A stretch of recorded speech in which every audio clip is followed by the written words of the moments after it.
Hi, we're talking about skateboarding parts and skateboarding maintenance, and we're going to talk a little bit about a commonly overlooked part of skateboarding maintenance, and that's keeping necessary parts greased or oiled and keeping your skateboard clean.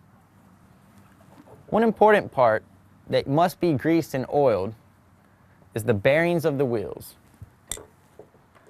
To oil the bearings, remove them as you normally would, soak them overnight or for several hours in an oil or lubricant-based solution.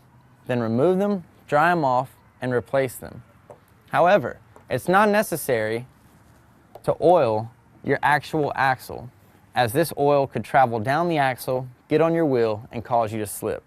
The most important thing is that the oil or lubricant penetrates the bearing to the inner balls.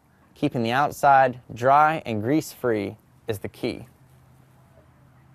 Another part of skateboarding maintenance is keeping everything clean.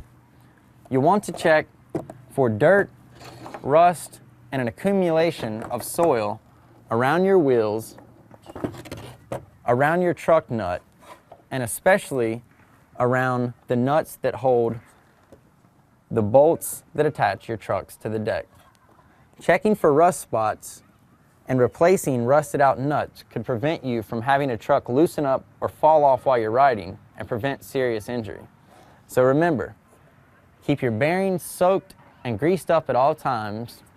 Never put grease directly on the axle, and always check for dirt and rust accumulation on parts of the skateboard necessary to its function.